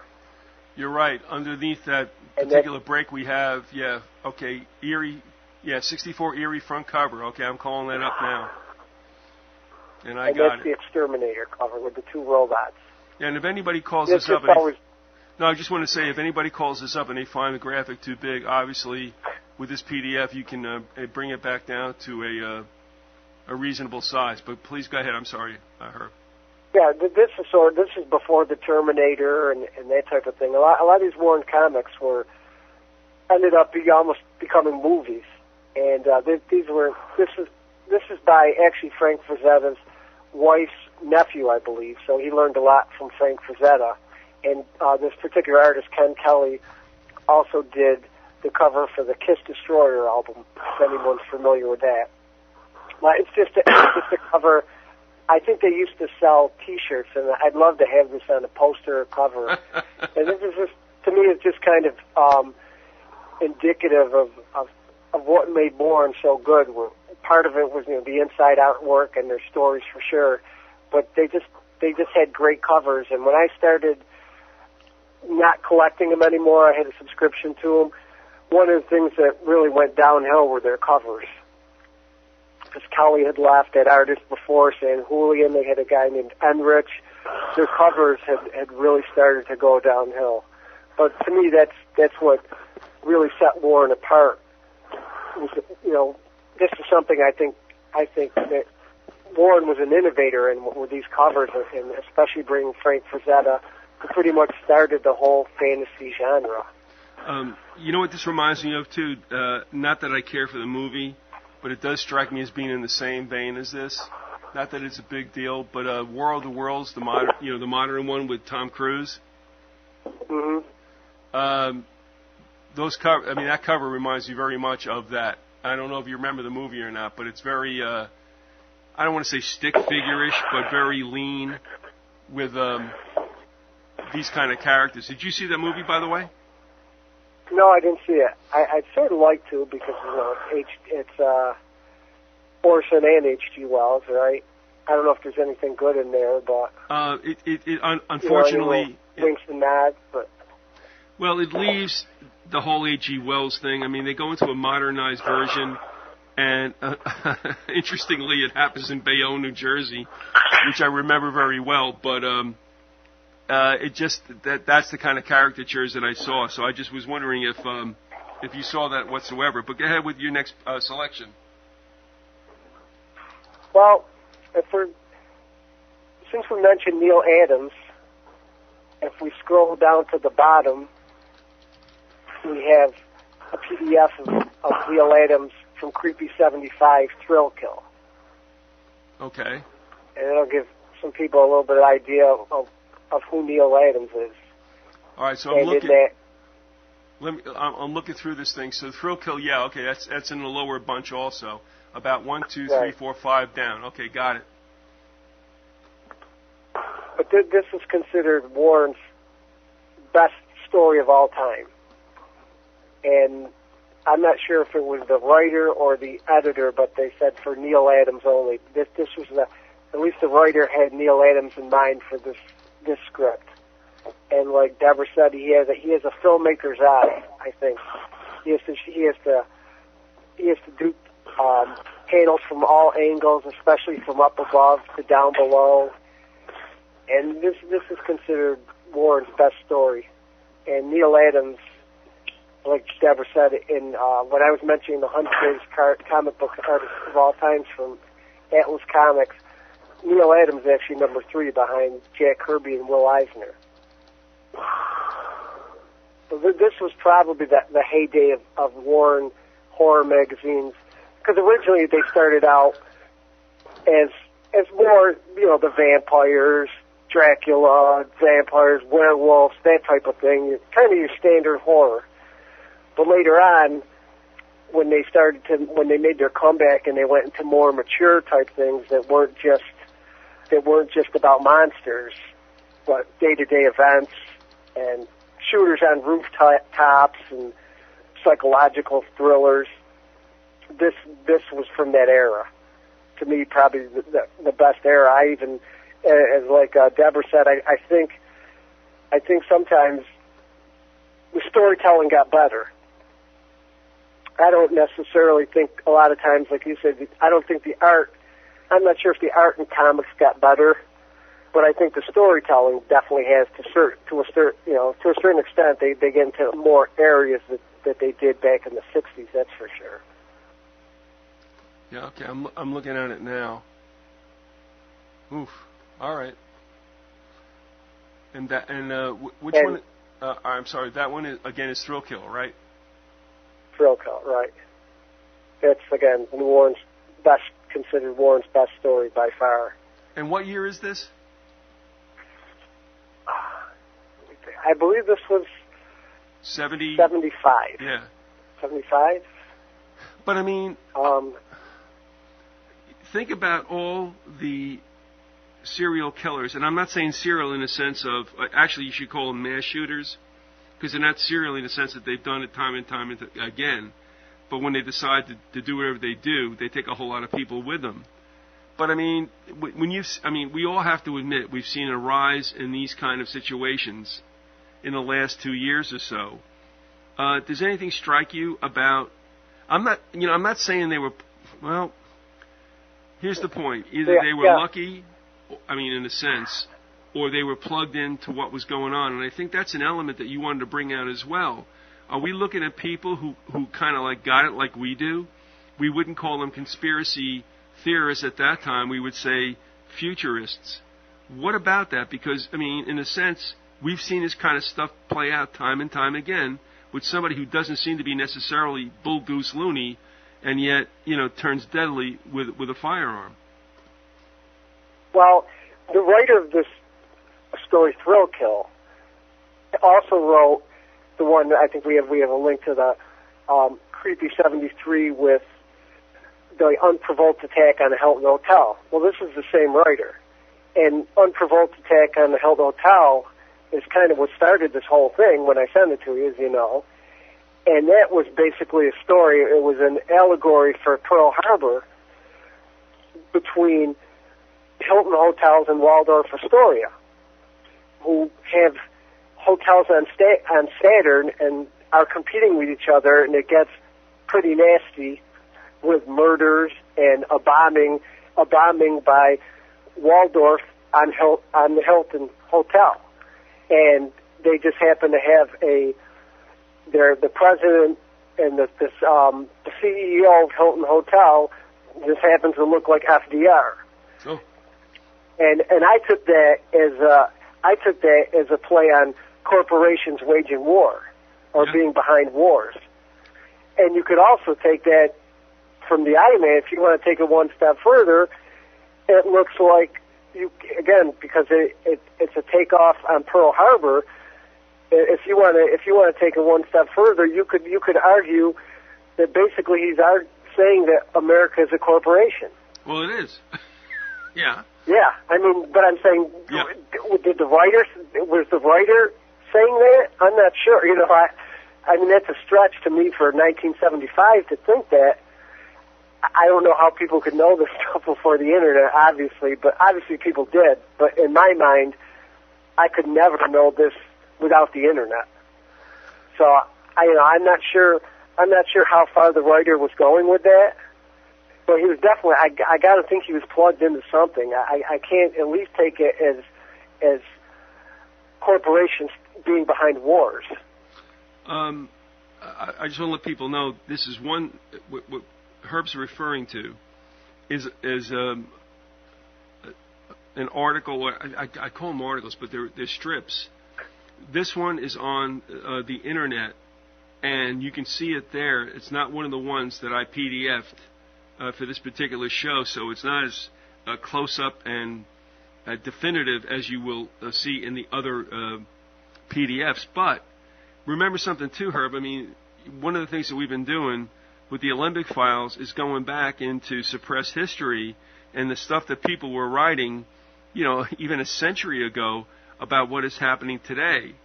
Now, you know, okay, those individuals like Gus Myers and stuff might have been really plugged in, but I think it would not be a stretch to figure out in the wake of the Kennedy assassination, which I have to say, I mean, and with both brothers being killed, I mean, that's got to like shake somebody's, you know, nest a little bit. That these guys weren't given out a little, and of course we cannot ascribe that to them. That would not be fair without their input. But I don't think it would be such a stretch, like you said, that there is no internet. But as we find a lot of the, as Gordon and I find a lot of the suppressed books, I mean, they're out there. But, and I will say, yes, the internet has allowed us to draw them really quickly. Otherwise, we'd be kind of like stretching around in the dark, you know, relying on libraries and such.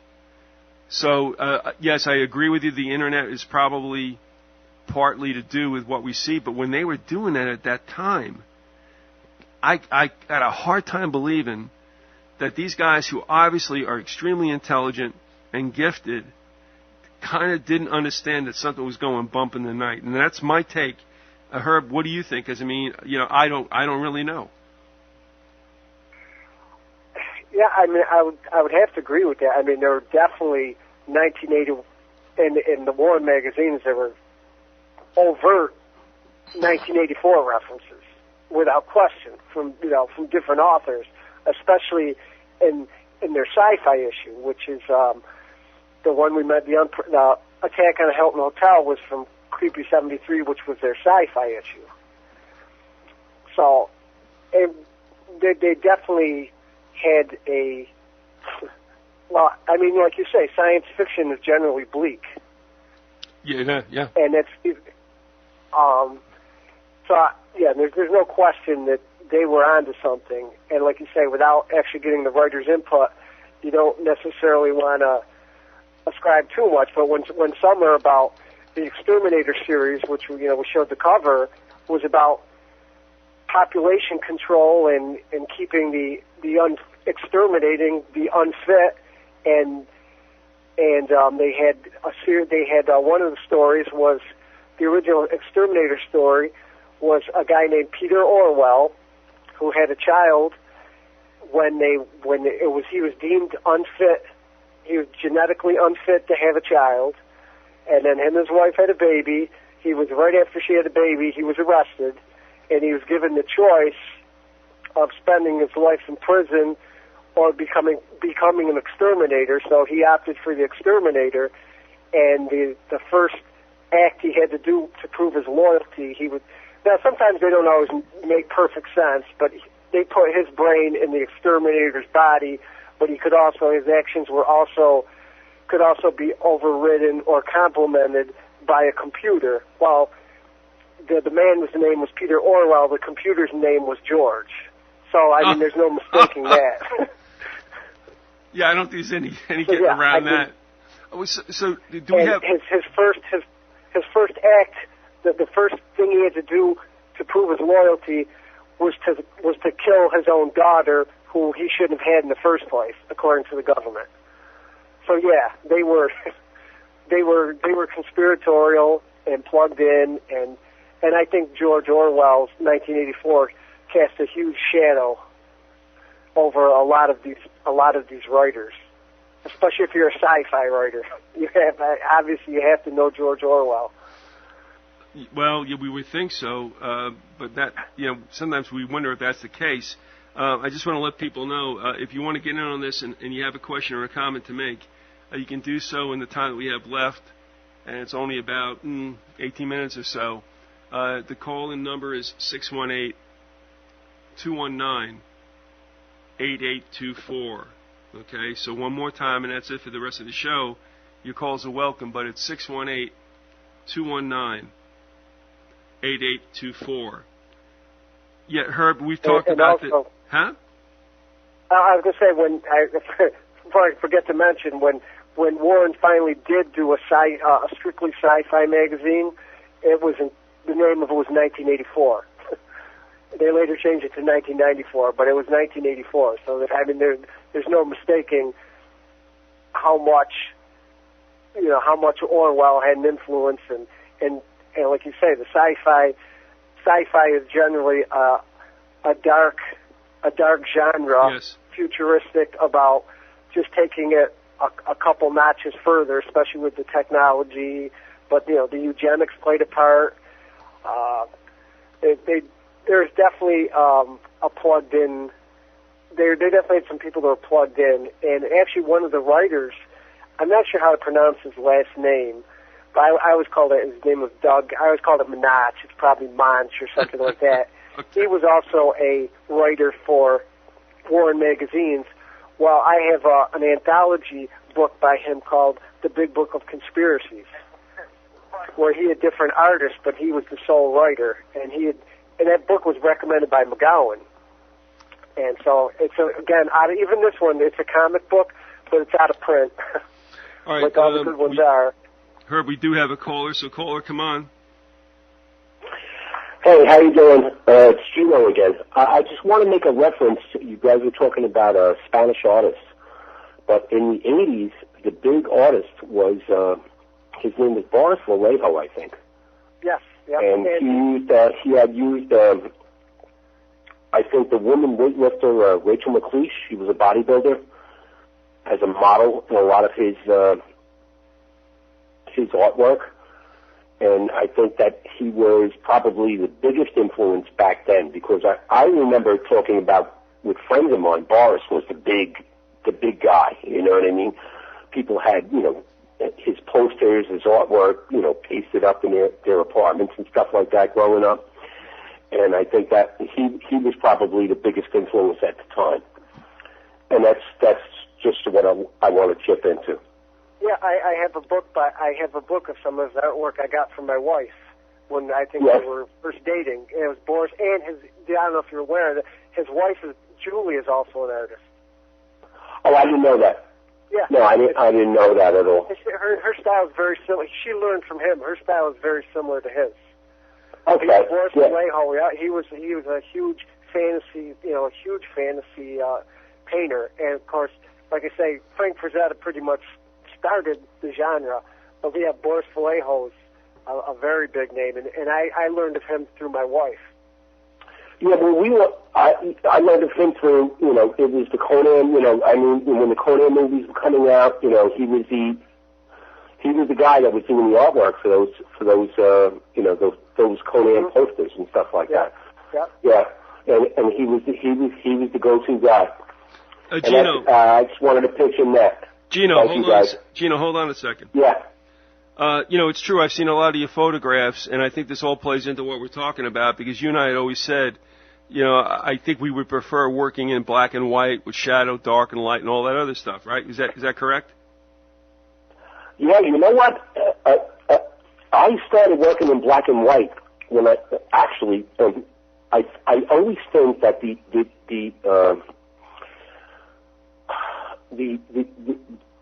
not the digital print, but the old school, print, photo print actually gave you more information than the black and white. But the black and white on the digital actually let me experiment more. But Gino, I always work with Tri-X. I mean, remember, 99% of whatever I did was with 35 millimeter. I used Tri-X. And I mean, I think black and white is the best for emotion, and a lot of the things that we're talking about with regard to what Herb's speaking to with Creepy and Eerie and what Deborah del Prete was talking about, I don't think there's any more greater emotional conduit than black and white. Absolutely, right. Without a doubt. The black and white definitely gives you interpretations, that are not available in the color print.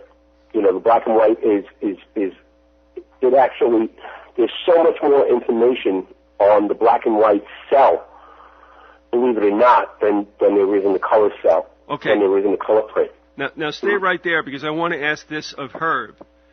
I will tell you, and this is just on a cold reaction, when you sent me what you did, it is just myself to react more to the black and white than the color. The color kind of, I don't want to say repulse me, but it's almost like if you're looking to really drive home a message, to me, color kind of gets in the way sometimes of the storytelling.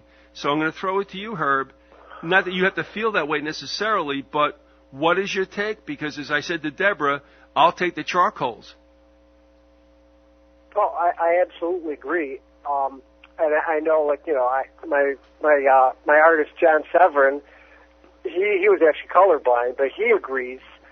I don't think, and another point is that when usually, if you have a color story and say in a normal black and white, like a Creepy, every once in a while they would have their color stories. Usually, the colorist wasn't the artist. So it's a completely different interpretation now. It's not even, it's not even the artist doing his own colors. So now you've got another hand in it, which can completely change the whole feel of it. And they had one artist who was a real popular Warren artist. His name was Rich Corbin, and he had a different way of doing color that worked for him. But he colored his own stories, and that, I think it was more cohesive that way. But yeah, I think the color gets in the way generally, and I think a lot of artists, especially in the horror genre, which a guy like, you could see all the lines, the lines you see were hand drawn, and so it gives it a much more dramatic effect, I think, than color is just. To me, it just gets in the way, and like I say, it's not even the original artist doing those colors. I would say that the black and white, to make a blanket statement, does a lot better job of creating the mood. As color does. Yeah, without a doubt. I really don't know how to describe it. When I look at a black and white photo that I take as opposed to a color photo that I take in the same situation, the black and white definitely impacts me more than the color photo does, without a doubt. If I'm walking by a TV and there's a black and white movie on, I stop and I look. I have to look. It just catches my eye, and I think automatically it's going to be a good movie. Or it's going to be It's just more. It's more interesting to me. if you want to look at a real good examples of that, you can go to the say for instance, you go to the old Sherlock Holmes movies, okay, with Basil Rathbone. Yeah. Right. Now, a lot of the back then they were using 3x4. They weren't using the letterbox format, okay. But what they were doing was they were using a 3x4 format, and they were filming it for 3x4, okay, in black and white. And you see how they use that as to opposed to how they used widescreen converted to pan and scan. You know what I mean? Are you following me here? Yeah. When the artist goes to, the director uses a widescreen format in black and white, and then it's converted on video to 4x3 pan and scan, there's a difference that just destroys the original intent of the director's view of the way he thought the film should be shot. But, Gino, you're talking about letterbox as opposed to trying to put everything in a square thing that we see on TV, right? Yeah. But it's also in black and white back then. So right. the black and white, like, especially, I use those Sherlock Holmes movies because I'm a big fan of those. I watch those all the time, and they use that 4x3 format, okay, in black and white. That is so, it's unbelievable. In other words, they kept the intent of the way they wanted to film the scene in 4x3 to that without losing anything. No, you know what I mean? Agreed. In fact, with the new, I mean, I go back and forth with this with Eric the Blacksmith without getting too far away from where Herb is, with regard to the old Holmes and the new Holmes movies with Robert Downey Jr. But the thing is, the green screen allows you to do so much more than there ever was possible back in the old days. But I am not so sure, and I think you both will agree, that with all the other vistas and panoramas and the background stuff, it really, to me, detracts from the drama that was played, which I think is essential to what Herb is talking about with what was done with Eerie and Creepy, and that is you want to stay in the box with what everything's going on, whereas when you get onto the big screen, they took it away from what we saw with Rathbone and was it Nigel Bruce was his name? Was he? Yeah. You know what I mean? So I mean, right. Yeah, black and white made us focus on the storyline. It can be a little bit mitigated against with, this panoramas and stuff. We don't need it. And I think comics, Herb, would you agree that it kept us in the box, but we wanted to be in the box, and that was necessary? What are your thoughts on that? Oh, yeah, I definitely agree.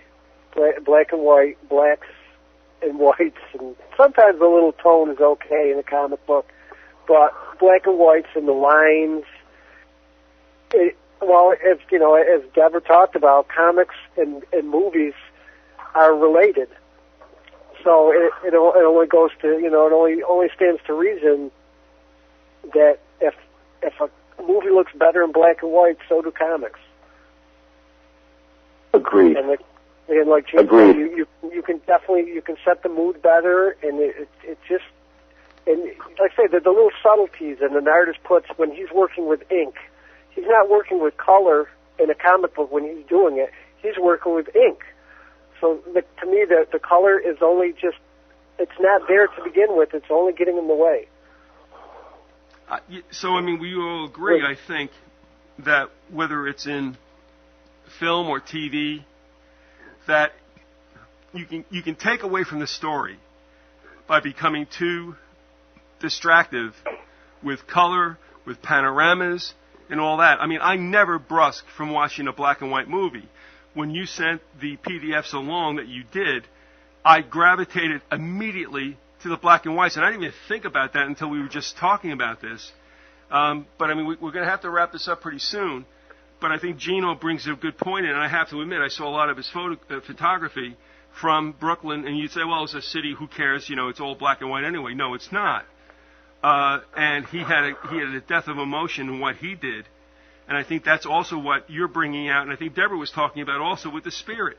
Like, okay, let's get on with the story, and let's stay within the story. We don't need all the bells and whistles and, great panoramas and stuff. That's for something else. But, again, that's only me, but I don't think what I'm saying, and you guys are going to tell me, that don't you resonate with that as well? It's like there's times when you want to be in a cave, and there's times when you don't. What about it, Herb? Yeah, but I will say for certain comic books, the color did work for certain, I think the Marvel and the DC, the smaller ones. Yes, that's true. Right. Okay. But, you needed some color for that. But certain stories, certain the horror genre, or even the detective genre, like you think of the Mickey Spillane and all, those had to be black and white. When you read Mickey Spillane or some of these Pulp Fiction novels, don't you think in black and white when you're reading it, as opposed to thinking in color? When they're describing a scene. Yeah, I mean... It comes more naturally to you? You don't think of a detective novel in color. No, you don't. No. No, I don't. No, even the Basil Rathbone stories, I don't think of those in color. I think when I'm reading them, I'm thinking of those in black and white for some reason. I don't know why I do it, but it comes more naturally than the color does. Well, let me ask you guys. Can fan too. All right, think about this because we have to wrap it up. And also, I'm going to leave the links up to some of the, to all the PDFs that I have put up. And I dared not say this on the air, but I mean, there might be copyright problems with this, so I'll keep it up just for so long. And then we're going to pull them down, even if this goes out, on the archives. But let me ask you this. I mean, now that we're here, and we'll end with this, I think about, now tell me that Pulp Fiction wasn't something that Tarantino did because he really wasn't looking for anything cerebral. He was just dealing with Pulp Fiction. To me, that would have been just as fine in black and white, unless you really like the color of blood. So, although I agree with you, Herb, that with the Justice League and stuff, if the costumes they were everything. So, yet, what good are costumes if you're going to have them in black and white? Your point's well taken. But when you want to get down to the nitty-gritty in the stuff that was done, especially in Creepy and Eerie, you want it to be focused on, and I know that there were comic books that were done in Creepy and Eerie that were color, but I mean, I think black and white is where we all want to go, more or less, and like I said, bringing it back to my original question, do we need to see Pulp Fiction in color? Probably not, but what's your call?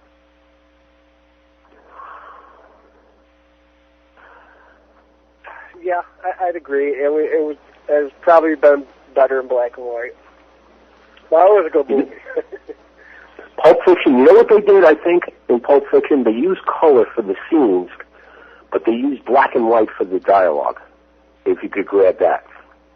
Because that's what grabbed me, the dialogue. It wasn't the visuals. In Pulp Fiction? Yeah. All right, yeah, because the dialogues took place usually... I perceive the dialogue in the movies as black and white like I do all Tarantino movies. I think he's just a black and white guy, deep down, but he does use the color because, that's what it takes today, to make a good movie, All right, well, yeah, good call, because a lot of that stuff took place inside buildings and such, and you don't need color if you're going to blow up 5 people. Shoot up 5 people. I mean, it's true. I mean, what do you need? But the point's well taken. We're going to have to wrap it up. Herb, you got last call on this. Thanks for the call, and I have to admit, your points are valid because, like I said, I've seen your work, and I can understand why you would chime in on this because it's pretty much what we're all talking about. Could I make a suggestion before Herb chimes in? If you could get Deborah and John Kenneth Muir on the same show, yes, that would be awesome. That would be a really great show, man. Because I remember you did a thing with John Kenneth Muir about a year and a half ago, maybe 2 years ago. That was just a blowout show. It was really great. I appreciate that. I enjoyed it a lot. All right, Gino, thanks for being with us. I appreciate it. I have to say... Good night, buddy. Good night, Herb. My shows with John Kenneth Muir are up for sale. Another shameless self-plug on thinkorbebeaten.com under, I don't know what it is, collections, I think it is. But I have to admit, that probably would be a good deal. Muir is an excellent guest, and we talked a lot about, in fact, One Step Beyond, all done in black and white, and as creepy as there ever was, without all the kind of gore and stuff, and that's what we were talking about Deborah with, about Hitchcock. You don't need to see all this kind of stuff. He could make you crap your pants just by the turning of a doorknob and not knowing who was on the other side. Anyway, we'll let it go at that. Herb, you got last shot? And I want to thank you so much for coming on and spending the time and being a companion to Deborah. Yeah, one thing I want to mention is funny he brought that up because I was going to say the same thing because I thought that Deborah del Prete, Deborah del Prete. Deborah del Prete. Yeah. I thought of John Muir. I said, man, it just reminded me of having that type of guest. And also, just a quick note on the creepies and the EERIEs. If anyone's interested, of course we have the PDFs for a little while, but Dark Horse has been reprinting in their entirety all the creepies and EERIEs. So if anyone's interested, if you go to Amazon.com and you look up, they give you a little synopsis of the issues. So this is an ongoing thing with Dark Horse where they reprint old Warren magazines. They also do, we didn't get to mention, Vampirellas. And another great Warren series that was only 4 issues was called Blazing Combat, and that was considered kind of an anti-war magazine during the Vietnam War. And what had happened is one of the stories where a farmer in Vietnam just got killed. You know, they were picking up, he was featured throughout the storyline, what his thoughts were, and he got killed. And of course, the Army didn't want people thinking that innocent civilians go get killed during a war, and the Army bases wouldn't let anyone read. They wouldn't let anyone have Blazing Combat, and the distribution ended up killing the magazine after only 4 issues. Oh. But the artwork is phenomenal. Some of the best, probably even better than Creepy and Eerie. You had the best artists from EC and some artists that could have been with EC. And the artwork is just out of this world, and it's considered one of the best war magazines. And that would be a great companion to Creepy and Eerie. And plus, it's only 4 issues, so you could have the whole series with one book. And that's available. And Frank Frazetta did all the covers. Are you saying then that show? Get me. Are you saying that comic got pulled because of its controversial? Topics? Yeah, yep.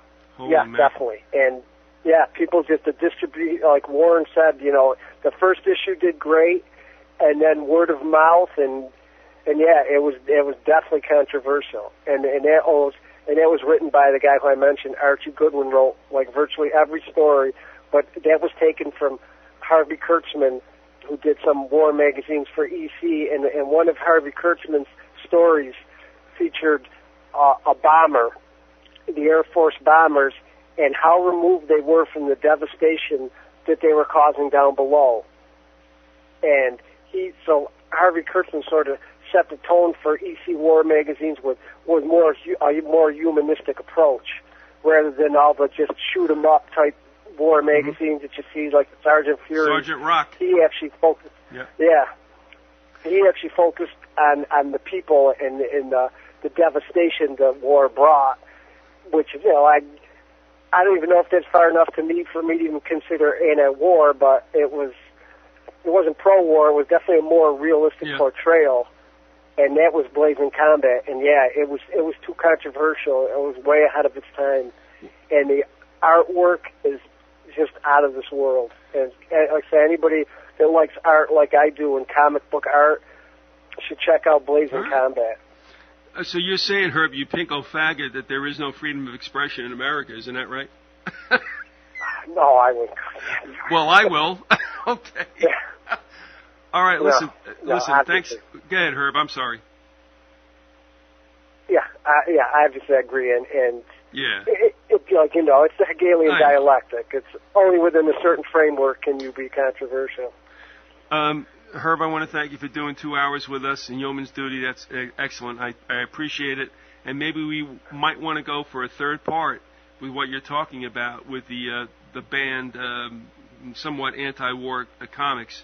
I want to thank Deborah del Prete as well. You don't know what a great thing that was to talk to her after all these years.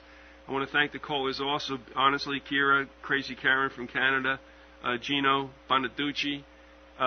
Excellent calls. Thank you very much for inputting because that was important. And I thank Jim, Big Jim, honestly, out in Illinois. Bro, nobody knows what you go through, and I appreciate it. It's been a hell of a summer for you. And I thank you very much for spending this time with us. Thank you and your family. And everybody have a good night, and we'll see you for a Christmas show. The last of this year I'll do. Until that time, good night.